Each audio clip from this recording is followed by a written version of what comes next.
Welcome to Online WHS Tutorials. In this tutorial, you will learn how to use the online WHS system for an admin or management permission level. As an admin or manager permission level, when you first log into the system, you will see the dashboard page. This dashboard page has been filtered for either the site or sites that you have been related to. If you're an admin user and related to the global site, you'll be able to see data from every single site. The system is color coded, so red means something needs attention, orange means something needs review, and green means everything is up to date. In the online WHS system, you have over 40 different registers with 6 major categories. But you also have a site safety section with other registers here as well. Let's highlight what everything does on the dashboard page for an admin or management permission level. You've got the admin section here where you submit a ticket for support. You've also got this quick links, and that's so you don't have to keep on coming back to the dashboard page to navigate yourself to another register. You have your My Safety, which is your dashboard page. This is actually the page that an employee will see when they log into the system. But on this page, you'll also find your to-do list. Select Home to get back to the main screen. And as mentioned, you've got these registers here as well. One of the main things you should be doing is setting up email alerts inside the system. Please don't mark your emails when you receive them as spam, because that will actually make this section null and void.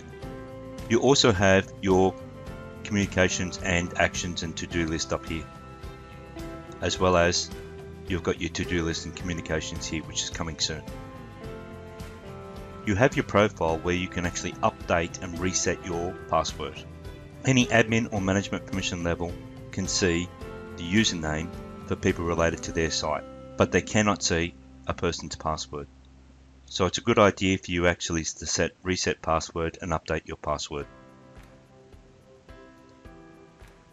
You've also got a help section here with useful resources and help in getting started and other kind of tutorials to help you get the most out of the system. A unique feature of the online WHS system is the WHS helper. Here you can literally go through and learn every single process within the system, and the system will highlight every single cell that you need to actually select to do something or enter something into the system.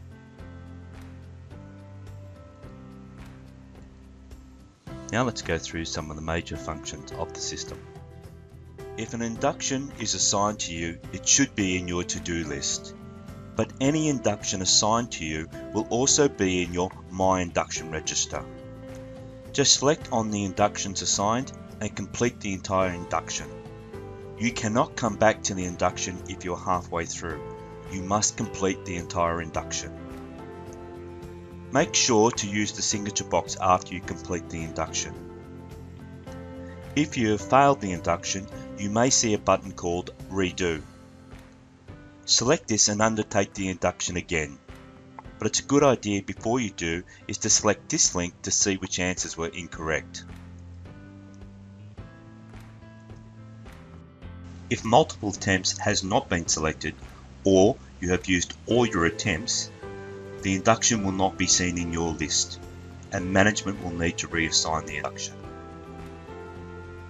Now let's have a look at how to enter an incident. When entering an incident, select on the incident form. Complete the form. Any field highlighted with a red asterisk means that this is a mandatory field and must be completed. It is very important when completing the incident form that not only do you put as much information as you can, but also the information is accurate. Firstly, select the type of person injured. If the person is not an employee, then select the category. Contractors listed are contractors in your company's contractor register. If the person injured is not on your list, then enter the person in as a visitor, which when selected will open up a pop-up box that you can complete. Please remember the red asterisk fields must be completed, and put as much information as you can into this form. Once you've selected the category or entered the person into the system, it's time to complete the rest of the form. Select the site of the incident, then select the incident type from the drop-down list. Certain incident types selected will open up a more detailed form at the bottom of this page. When selecting the reported date and time, please make sure to enter the correct date and time, as it is very important. You can also relate the incident to an activity that the person was undertaking, or leave this blank if it's not on the list. Again, you can actually relate an incident to a machine if it was being used by the person at the time of the incident. The location of the incident is exactly where the incident occurred. As much detail as possible is best. And this is also in regards to the location information. So the incident was in the warehouse, on the stairs, but in the location information you may want to put something that was wrong with the stairs. For an example, the stairs were wet, which caused the person to slip down the stairs. Complete the form with the details of what happened next. Was first aid involved? Was medical treatment needed? Did they go to hospital? And if so, was it by ambulance? Make sure to answer these questions and also to enter the detail of who provided first aid or medical treatment and which hospital they went to. So gradually work your way through the form and answer the relevant questions. Then select Save and Proceed. This will take you to the nature of injury plus the body part page. Select the nature of injury and then select any body parts. If there was no injury and no body parts, just select no injury. You can also select the mechanism and breakdown fields if you know them. Make sure to select Submit and try not to double click. When an incident is logged, it'll go into your incident register and be highlighted as red. You can then actually select this button here to do the investigation. Once the investigation has been completed, it will go orange, where you can actually then conduct a supervisor's report, complete with actions to make people accountable to implement your new corrective measures. It will then turn green. The reason why this is blue is that there was no investigated needed. So when they selected investigating and they selected no investigated needed, it will turn the register blue. The same process is done for hazards. When a hazard is logged, it will go red. When it's assessed, it will go orange. When the control measure is developed, it will go green. So you'll see this color coding all throughout the system. For more information on how to use certain registers, it's best to go to the help section here, or you can use the WHS helper. Make sure that you've actually set email alerts up to receive an alert if an incident or hazard has been logged. And make sure that you actually set them up for all the different sites inside your system. The system develops QR code for certain registers inside the system, as well as certain individual items. In regards to the incident and hazard, they have a QR code for the form that is actually scanned and completed. So you can print QR code. Make sure you select all your different sites inside the system. These will be seen on the drop-down list of the site field in the incident form. After selecting your sites, you can select, do you want to make this public? Public means that if I scan this QR code that this form will create, it will bring the form up on my phone and I don't even have to enter a username or password. So you don't make it public, but it does make it very easy for your employees to actually fill in an incident form. So the answer should be yes. If it's something seen by the general public, well, you don't want your employees listed on that form. But if it's only your employees, you may want to select this yes. And do you want to have a signature box? Yes. Print.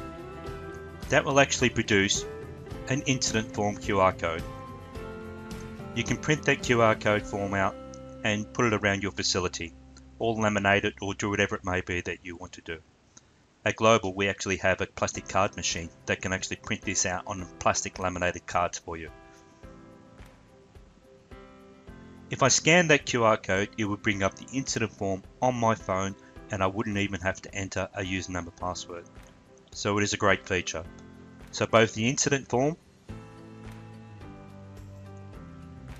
and the hazard form have this feature.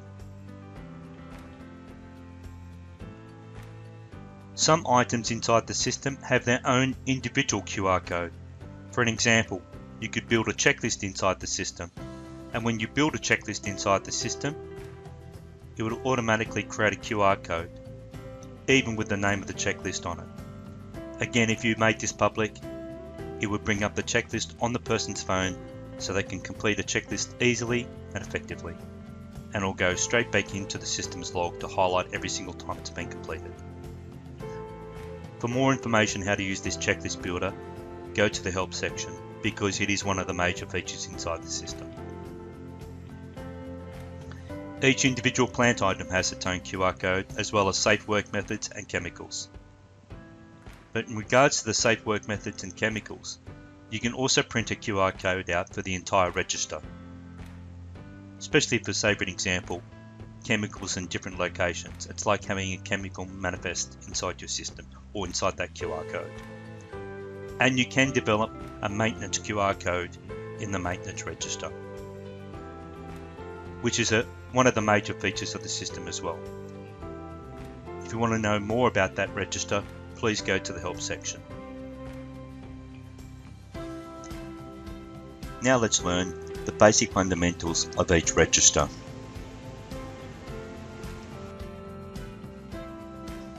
Each register will have a series of icons for each item that's actually been entered into the system. You have a view icon. This view icon is where you can select to see, firstly, the log of and history of everything relating to this document. Certain features like the checklist feature can relate to numerous registers throughout the system. So if a checklist has been completed and was related to, say for an example, the policy of warehouse safety, it would not only just be seen in the checklist registers log, but it's also seen here in the policy log. So it's a great idea when you're actually building checklists to relate them to a company policy. But you'll also get all the details or whatever it may be of whatever the item is. If it's a chemical, it'll have all the information for the chemical.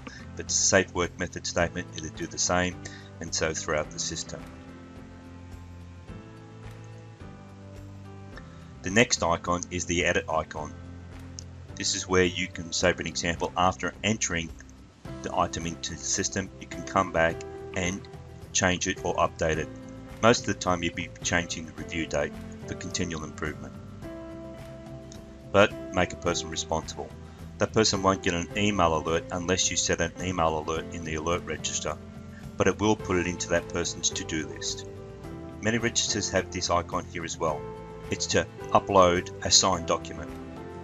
By selecting this, you can actually then just enter the date and details, completed by, and upload the attachment. Please note, if it's a scanned document, you must reopen that scanned document and save it as a true PDF. Even though it says it's a PDF, it's an attachment. So open the scanned document up, resave as a PDF, and then upload it into the system.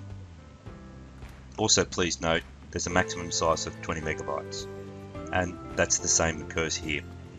The yellow icon highlights that you can actually upload a document into the system. The purple icon highlights that you can actually download the document. A grey icon highlights that there is no document uploaded. We've got a status icon here, so you can actually deactivate any item within your system or registers at any time. It will go into the inactive record, but you can actually bring back that item by doing so. An employee permission level cannot use this icon. They cannot deactivate or delete anything out of your system. To add a new policy, or add anything new into the system, you'll always see that it'll be in the top right hand corner of every register. Just select the add button, enter it in, and this is what you would actually see if you actually had a completed form in the edit section. Well, the data here would also be seen in the view section, but you would not be able to edit it. Each register also has a publish register, and it actually publishes it in a variety of reports. So depending on what register it is, depending on what kind of report you can get out. One of the huge benefits of the online WHS system is the ability to allow multi-sites, but also in a hierarchical structure.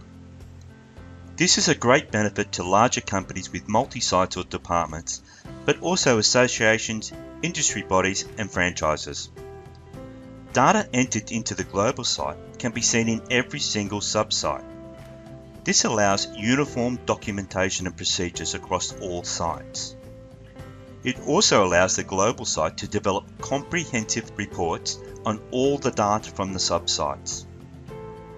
For an example, the global site might identify that there's numerous incidents relating to a certain activity. The global site could then update their policies, procedures, safe work method statements and checklists, then notify all the sub-sites of these updates. They could even develop new inductions for all the sub-site employees to undertake. Now that is powerful. Please note that each parent site literally becomes its own entity in the system, and no site on the same level can see their data. Only a parent site or a sub-site can see data relating to another site. It's like having a system within a system. The online WHS system is mobile responsive.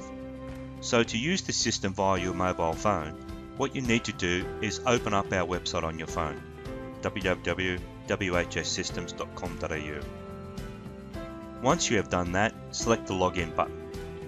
Now before entering your username and password, save this web page to your phone's home screen. Once you have done that, log into the system using your username and password. When you log into the system, you will see the same icon page, but in a mobile friendly way. The system has QR code features, where items such as checklist, incident and hazard forms can be completed just by scanning a QR code. And if management have made this QR code public, you won't even have to enter a username or password. So the best thing to do is download a QR code reader, not a scanner, a QR code reader. There are many different types of QR code readers to choose from. When you scan the QR code, it should open up the checklist or form directly on your mobile phone. Some QR code readers may only open up the URL for you to select. So try to find one that opens up the form directly. If a QR code is scanned and you are taken to the login page, that means management has not made this QR code public. Therefore, you will have to log in using your username and password. Well, I hope that helps you understand the basic fundamentals of how to use online WHS for an admin or management permission level. If you need any help, there is a help section up here where you can actually log a question and we'll get back to you.